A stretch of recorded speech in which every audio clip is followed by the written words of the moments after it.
What happens when a CPA becomes a journalist? This is the IssuesWatch podcast.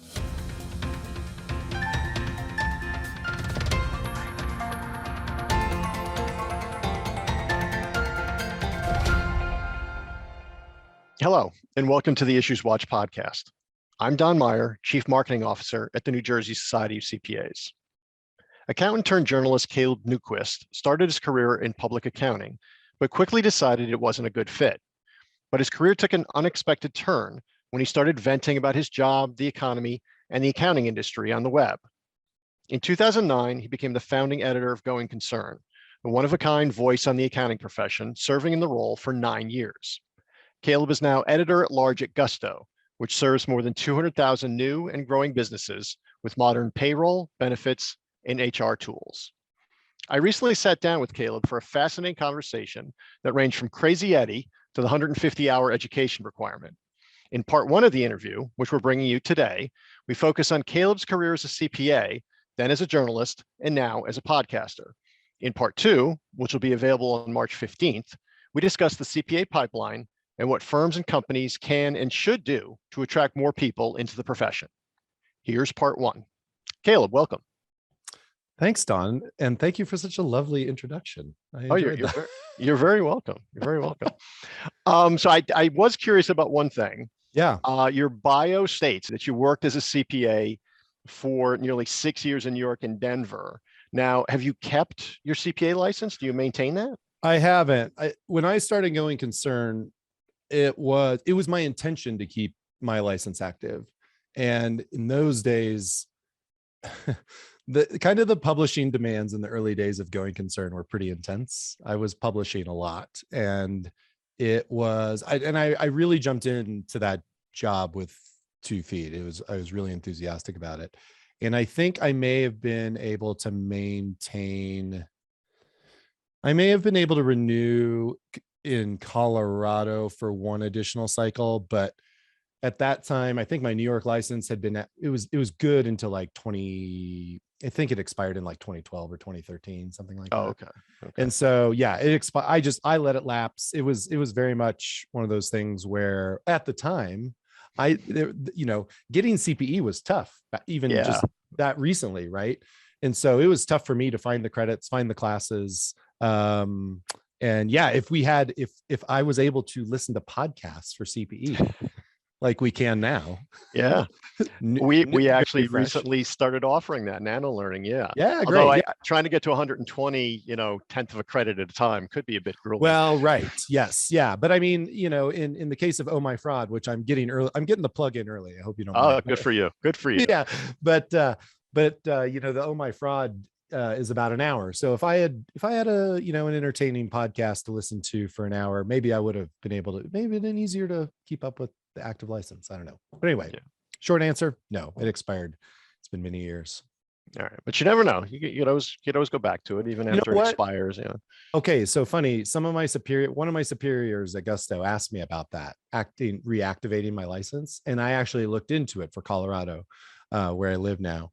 And I would have to retake the exam, and I don't know if I'm interested in doing that. Really? Yeah, because of the length of time it's been expired. Like, I think if it's under 2 years or something like that, the rules, I can't remember exactly what they were, but it was because of the length of time that it's been expired, it would require a re-examination. Wow. Is that specific to Colorado, or can you? I'm sure it is. State? Yeah, I don't, state to state, I'm sure it varies, but I mean, right. That's what I remember looking up for Colorado. It always seems like people in New Jersey, when they're having troubles getting their license in New Jersey, they always go to Delaware.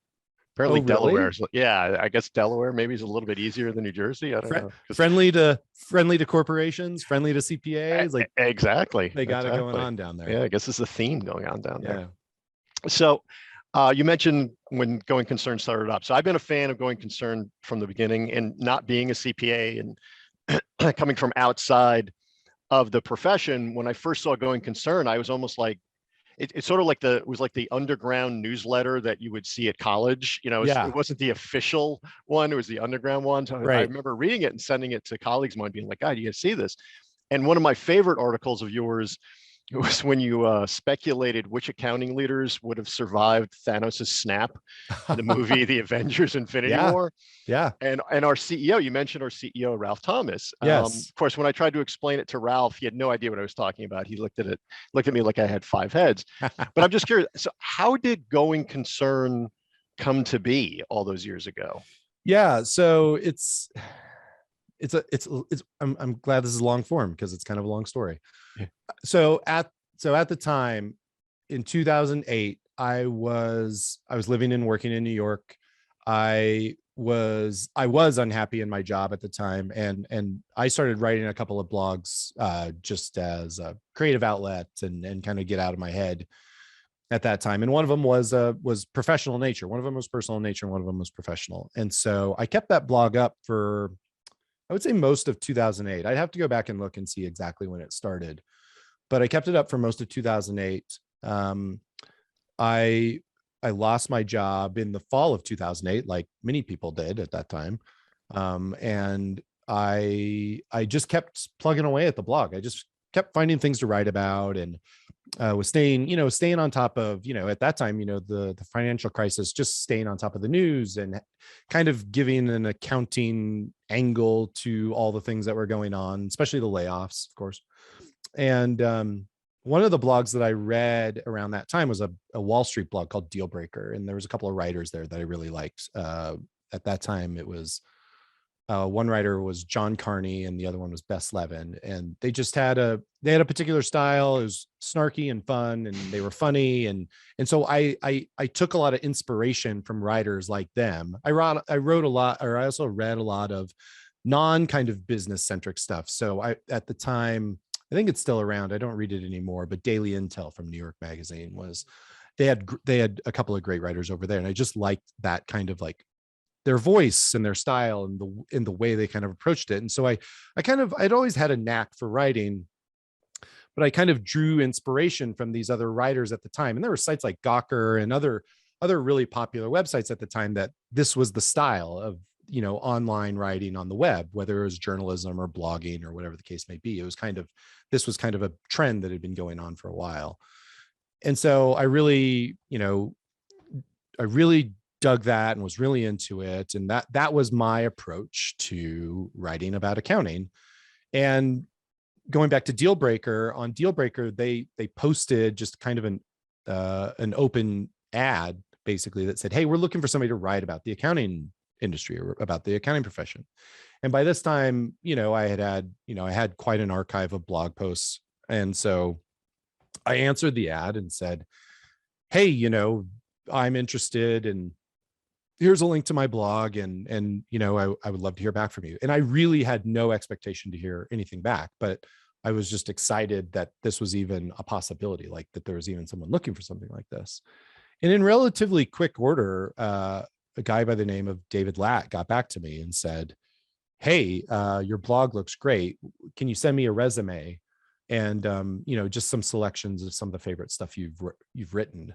And so I did that, and some time went on. At the time, it felt like an eternity, but about 3 or 4 months went by before David and the publisher at Breaking Media, a guy at that time, the then publisher, his name was David Minkin. And they both got back to me and said, "Hey, we'd like to talk to you about this." And I was back in Colorado. And so I flew back to New York to meet with them. And we talked about the idea, and they talked about my style, and they really liked my writing and my style and my approach to things. And it very much matched up with what they were doing at Deal Breaker, but also the site that David Latt had founded, a site called Above the Law, which is kind of a gossipy blog for lawyers, and it's still going. And so we launched, and I met those guys on a Friday, and then the following Monday they offered me, the opportunity to start the site with them. And of course I jumped at the chance. I mean, that's exactly what I wanted to hear and wanted to do. Wow, nice. And so that's I had taken a job as an analyst at an insurance brokerage here in town in Denver. And I'd only been there a few months, and I was unhappy. I was still unhappy. Like, the work was, and it was a good job, but it was not, I had kind of moved on, and so I was really fortunate to have these guys kind of drop in and say, "Hey, we've got this thing going, and we want you to help us start it." And so, yeah, and that's how it came together. And then, yeah, I did that for 9 years. And there were several publishers. There's been 3 publishers in Going Concerns history, but they were the first, so the ones that started it. And so that's how it got started. Wow, that's good. One thing I've always wondered, you mentioned, I think you were talking about a different blog, but you said you appreciated kind of the snarkiness of it. And you know, there's, let's be honest, there's a certain snarkiness to Going Concern, but it's a charming snarkiness. Yes, good. Have you ever gotten, I've always wondered it, like, have you ever gotten emails, phone calls from people in the profession, higher ups in the profession, being like, hey, you know, you can't do this, or what are you doing, or what's wrong with you? I mean, have you ever gotten like complaints from people? Oh yes, plenty. Especially in the early days. I think in the early days, especially, they didn't quite know what to make of it all. There had nothing been anything like it. Like the 2 main people that were writing about accounting in kind of a blog format that got any kind of attention were Francine McKenna and Jim Peterson, who, if your listeners know Jim Peterson, it's a common name, obviously, but Jim was an Arthur Andersen partner for many years.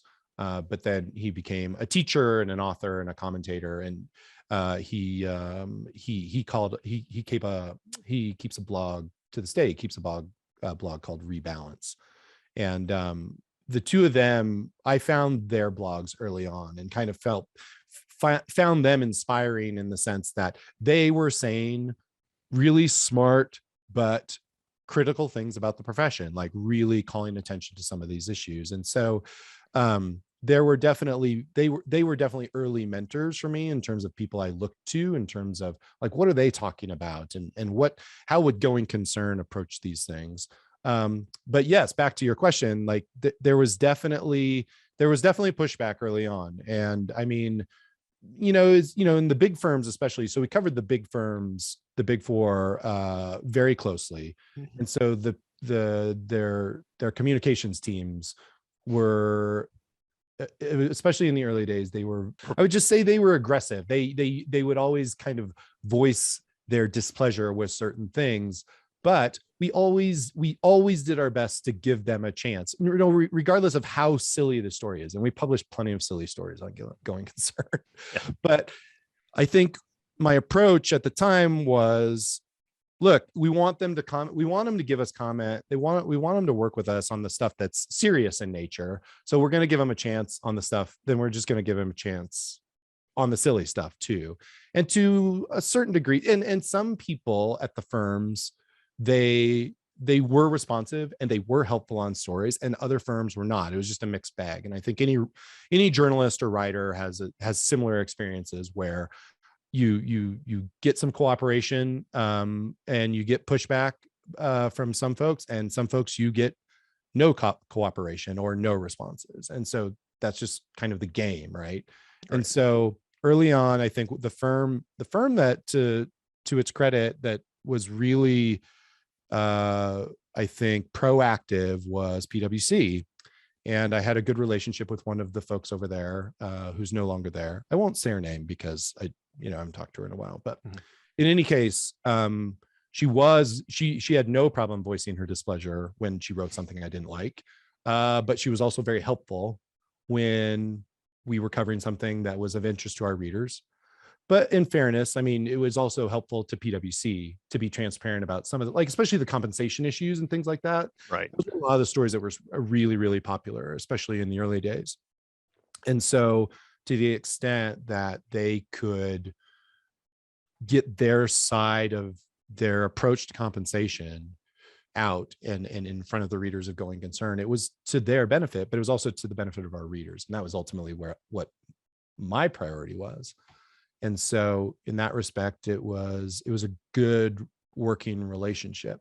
But yeah, we definitely had pushback from all corners of the profession. And those relationships ebbed and flowed and evolved over time. And I think to this day, if you talk to Jason or Adrian over there today, I think it's still that way. So. Yeah. Last week I started reading All the President's Men. Oh yeah. I happened to be wandering around a Barnes and Noble. You could tell, I'm Gen X or older, that in fact I was in a bookstore, but I saw a copy of All the President's Men, and I've always loved that movie. And I thought, I'm gonna read this. And one of the things that strikes me and it's mentioned several times in the first 100 pages of the book, is the FBI would get very frustrated and they couldn't figure out where Woodward and Bernstein were getting their information from, because they had as much information as the FBI. Now, I'm not comparing you to Woodward and Bernstein, Please but, don't. No, don't. but No, don't. did you ever get questions from any of the firms or companies that you covered wondering, well, where are you getting this information, or how are you getting this information on whether it was compensation or layoffs or any of that stuff? Did they ever wonder, like, hey, how are you getting this? Well, in certain circumstances, yes. Like, I think when we started, we did some pretty robust M&A coverage in the early 2010s. And those sources we had to keep very close. We did our best to really protect our sources in those cases, those M&A stories, because it's very sensitive, business transactions, of course.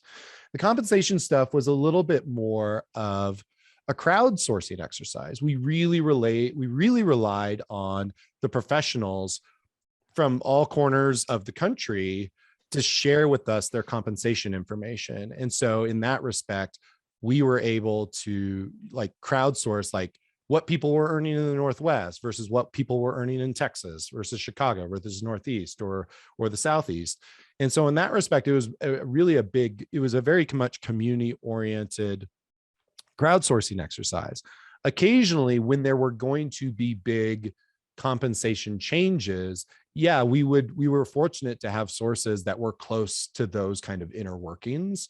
But I think, especially when it comes to communications teams, I think they understand that people like to talk, and they especially in the nature of compensation, those kinds of things leaking, I don't think it ever took people by surprise. I think it caused a lot of frustration within firms, but they never had any, I don't think it ever surprised them that was the kind of stuff that was eagerly leaked. Or layoff news is another example where I think it was a crowdsourcing exercise, and we did our best to, if it was a particular office or if it was, in those days, it was still the firms, especially the large ones, is almost an office by office basis. Like they got instructions from national offices, of course, but it was all local as to, how many people were being let go. And so we kind of had to crowdsource those things as best we could and just report on what we knew. And a lot of times, people would express surprise, but it was never, I never got, it was easy for me to turn people down when they asked me to, it's like, how do you know this? I'm like, well, I obviously am not going to tell you that, but, right. But yeah, I'm sure it was, again, when we were such new to the scene, like accounting had never been covered like that before. I think it caught a lot of people by surprise. And I think the profession is in some circumstances is in a better place because of the coverage we did. I mean, maybe people beg to differ, but I think we kind of affected a certain amount of change in that regard. Right. Well, I mean, I think transparency is always better. Absolutely. And hopefully, being more transparent as a profession, maybe that did produce some change in some way, whether it was small or large. But the other thing that struck me about going concern was I've been with the New Jersey Society of CPAs since 2005. Mm-hmm. And my recollection is that going concern was one of the first places that people could go, albeit anonymously, but people could go and vent. So the comment sections, whether it was about their firm, their job, public accounting, they would vent. And, of course, now you have Glassdoor and things like that, but there's other opportunities to air your grievances. But that was really one of the first times that I can remember CPAs, accountants being able to go online and just say, you know what, this sucks, whatever that was. Yeah, absolutely. I mean, other than, I kind of remember there was occasional, I remember digging around a couple forums. I don't recall. Reddit was definitely on the scene. I don't know if the accounting subreddit was live back then, but you're right. Like it was certainly one of the first places. Like I said, I think Francine's blog, especially Read the Auditors, there was a lot of activity on her blog, as early as 2007, which preceded Going Concern by a couple of years. But yeah, Going Concern, I think, was one of the places where lots of people from all corners of the profession and all sizes of firms, where people congregated. There was a lot of airing of grievances. Yeah. And I think, as going back to kind of the compensation issue, I think in terms of like, if you want to call it a public service, but one of the things that community kind of provided was a place for people to discuss compensation, where they really weren't able to do that before. And you talked about, you asked about pushback that we got. There was definitely a few occasions where we got correspondence and internal correspondence from firms that said, don't go on. They basically told their employees, do not discuss your compensation on Going Concern. And then of course we wrote about Right. these firms maybe telling their people that they couldn't talk about compensation, which is actually a violation of the law. So like those kinds of things like played right into our hands. And it was like, here's the thing, like, to this day, I was just talking to Adrian Gonzalez the other day, just a little bit, and we were kind of reminiscing just a little bit, but like, we were really just doing, we didn't have traditional journalistic backgrounds. We just knew this profession. We were good at getting people to talk to us. And we were just trying to do the best we could to serve our audience. Right. It was one of those things that a lot of times we wanted to amuse ourselves. And I think that the spirit of like kind of the mid 2000s to the late 2000s and early 2010s, like when you read the stuff online, like I think writers and journalists, at least the journalists that we were, digital journalists, a lot of it was about trying to amuse yourselves a little bit, but also in the service of like pleasing an audience and informing an audience. So it was a lot of fun. Right. Well, and pleasing an audience, but there was always that undercurrent of truth in Yes. all of the articles that you couldn't necessarily get elsewhere, or maybe if you could get it with another accounting publication. I think you guys always sort of like maybe peeled some of the layers away from it to say, okay, Right. What does this really mean? Not Right. just the press release stuff, but what does this really mean? Yep. And that's that was always refreshing. I understand you're doing a podcast with CPA and comedian Greg Kite, so tell us about that. Yeah. So Greg, if your listeners don't know Greg, you should. Greg and I have been collaborating on stuff probably close to a decade. He was one of the writers. He was a writer at Going Concern for many years. He's done cartoons. You can see his cartoons. He has an Instagram account for his accounting cartoons. But yeah, he is a stand-up comedian. He moonlights as a comedian. He's done comedy CPE. He's done a lot of really innovative and cool things. One of the things that he and I have been doing in the recent past is we've been doing webinars, fraud case studies. And fraud is just a fascinating topic. And we're just kind of like fraud fanboys. Like we just like these stories, and they're just so fascinating and interesting and tragic, of course, but they are interesting to dig into, and there's always lessons to be learned. And so long story short, we'd been doing these webinars for a while, and I pitched him on the idea of like, hey, we'd gotten such great feedback. It's like, what if we did a podcast, And he said, yeah, I'm kind of busy, but yeah, I like the idea. In general, I like the idea. And so I kind of sat with it for a while because he wasn't jumping up and down. But this past summer, I ran into Blake Oliver, and he was talking about this idea that he had for issuing CPE for listening to podcasts. And if your listeners don't know, Blake has a very popular podcast called the Cloud Accounting Podcast. And he had a lot of people come up to him and say, I wish I could get CPE for listening to your podcast. And so that was kind of the genesis of the idea. And he was talking about this idea, and I said, this is great. This is exactly what this is the thing that Greg needs to get him over the hump in terms of like, yeah, let's do this. And so I told Greg about it. It's like, okay, this is it. And so I wrote an email to Blake, and I pitched him in about 50 words. And I said, and he responded in like 20 minutes. And he said, yes, let's do it. And so the podcast is called Oh My Fraud. And if you want CPE, you listen on the Earmark CPE flat platform. It's just an app that you put on your phone, and it's on there, and it's on there with all loads of other different podcasts that you can listen to and get CPE for.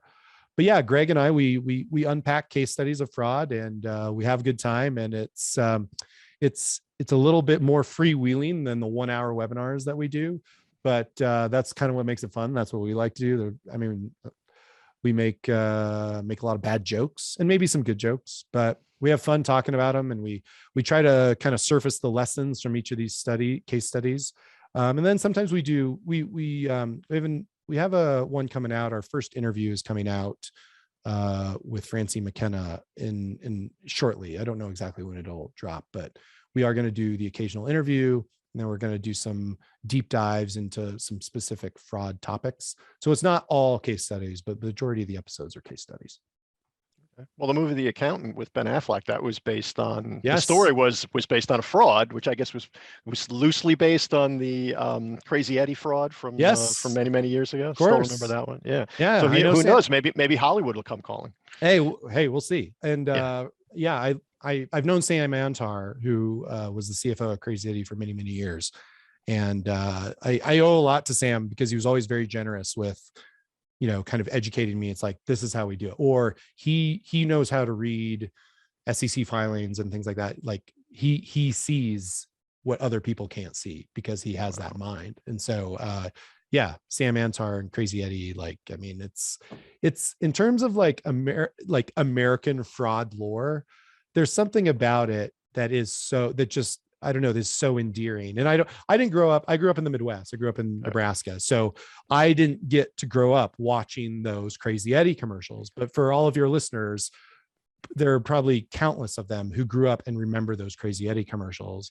And I feel so lucky that they're all over YouTube, and I can just watch like 20 of them in a row if I feel like it, because they're so hilarious. Oh, they are permanently ingrained in my memory. I can still picture the guy, because I grew up outside of New York City, and they played them all the time. And I remember when that happened, I just, how could this be? I mean, there's the commercials. How could they made all those commercials? How could there be fraud? Yeah.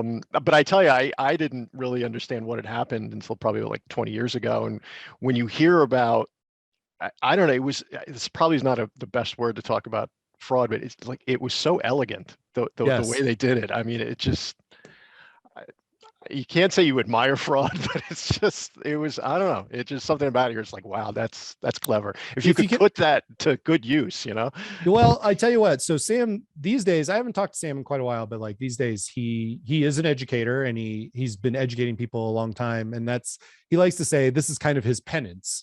But I do think he gets a thrill out of being able to open people's eyes into just how sophisticated and like how smart some of these people are in terms of like, especially like with, creative accounting and manipulation and just all the things that are possible.